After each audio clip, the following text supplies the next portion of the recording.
Good morning everyone. তো আজ আমরা যাচ্ছি নৈহাটিতে বড় মা দর্শন করতে।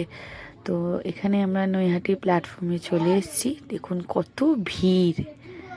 আজকে পূর্ণিমা না, তো আজকের দিনে সবাই মাকে দর্শন করতে এসছে।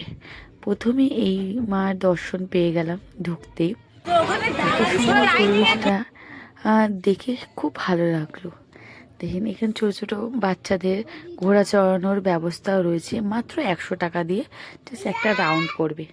এর প্রত্যেকটা জায়গায় মা কালীর প্যান্ডেল করা রয়েছে। এখানে দেখুন প্যান্ডেলটা ভূতের প্যান্ডেল। আমরা ভেতরটা যাইনি, এতটা সুন্দর দেখতে ছিল, ভেতরটা আমরা যাইনি। এবার চলে আসলাম আমরা গঙ্গার ঘাটে। তো মায়ের কাছে যাচ্ছি, গঙ্গায় না হাতে মাথায় জল দিলে হয়। তো মা গঙ্গার দর্শন করে, তো মা গঙ্গার মাথায় জল ছিটা দিয়ে মুখ হাত পা দিয়ে চললাম বড় মার কাছে। আমরা চললাম মেন উদ্দেশ্যে বড় মার মন্দিরে। তো দেখুন রাস্তায় কত রকম ড্রিঙ্কসের দোকান বসেছে, বিভিন্ন রকম চাটের দোকান বসেছে, যেমন পাপড়ি চাট বসেছে, ছোলা মাখা বসেছে। প্রত্যেকটা রাস্তায় রাস্তায় মায়ের বিভিন্ন ধরনের দারুণ দারুণ প্যান্ডেল তৈরি হয়েছে। আর প্রত্যেকটা প্যান্ডেলে মায়ের মূর্তিটা এত সুন্দরভাবে বসানো, এত সুন্দর দেখতে লাগছে। দেখুন এই যে মায়ের মূর্তিটা জাস্ট অসাধারণ। আমার এত ভালো লেগেছে এই মূর্তিটা, আমি জাস্ট একটা ভিডিও না করে থাকতে পারলাম না। যে মাকে অন্তত মন চোখ ভরে দেখেও নিলাম এবং ফোনে ক্যাপচারও করে নিলাম, যাতে পরবর্তীকালেও মন দিয়ে দেখতে পারি। দেখেন চললাম, আবার যাচ্ছি বড় মায়ের মন্দিরে। কিন্তু আমাদের সেদিনকে কপালটা এতটাই খারাপ ছিল যে আমরা বড় মার মন্দিরে তো এসেছি, কিন্তু বড় মার মেন মন্দিরের দর্শনটা পেলাম না।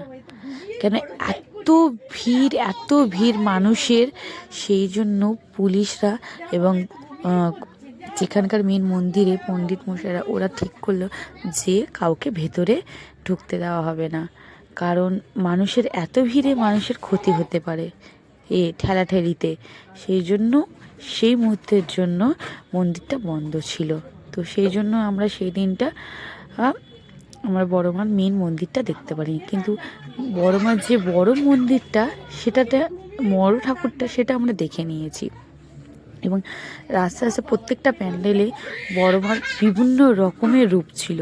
বড় মা, মেজো মা, সেজো মা, ছোটো মা, বিভিন্ন রকমের রূপ ছিল। আর প্রত্যেকটা ঠাকুরের গায়ে রূপোর আর সোনার গয়না দিয়ে তৈরি। এত সুন্দর দেখতে লাগছে, মানে মন ভরে যাওয়ার মতন, এত ভালো দেখতে লাগছে। কিন্তু একটা মনে আফসোস রয়ে গেল যে বড় মার মেন মন্দিরটা ঢুকে পুজো দিতে পারলাম না। কিন্তু বড় মা যদি আবার ডাকে, নিশ্চয়ই আবার যাওয়া হবে। এটা হচ্ছে বড় মার মেন মূর্তিটা, বড় মূর্তিটা।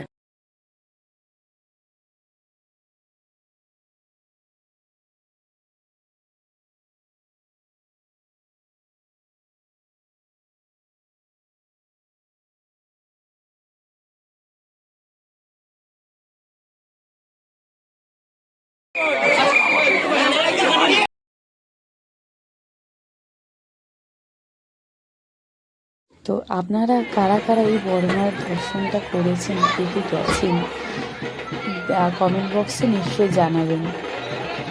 বড় মা আবার ডাকলে আমরা নিশ্চয়ই আবার বড় মার মন্দিরে যাব। দেখুন এত সুন্দর, দেখুন রূপ, সেজো মা, বড় মা, প্রত্যেকটা মাকে রূপোর গয়নায় ভরা। দেখতে এত অপূর্ব লাগছে যেন মন ছুঁয়ে যায়, খুব সুন্দর। আর সেদিনটা এত ভিড় হয়েছিল, ও আমরা মায়ের কাছ থেকে ফিরে আসলাম, সামনে থেকে গিয়েও ফিরে আসলাম, যে দেখতে পারলাম না। আমার এই ব্লগ ভিডিওগুলো যদি আপনাদের ভালো লাগে, তাহলে একটা কমেন্ট অ্যান্ড শেয়ার করে যাবেন, তাহলে আমিও মোটিভেট হব নতুন কিছু করার জন্য। এই মূর্তিটার নাম হচ্ছে গজাগালি। দেখুন এত সুন্দর দেখতে লাগছে, অপূর্ব।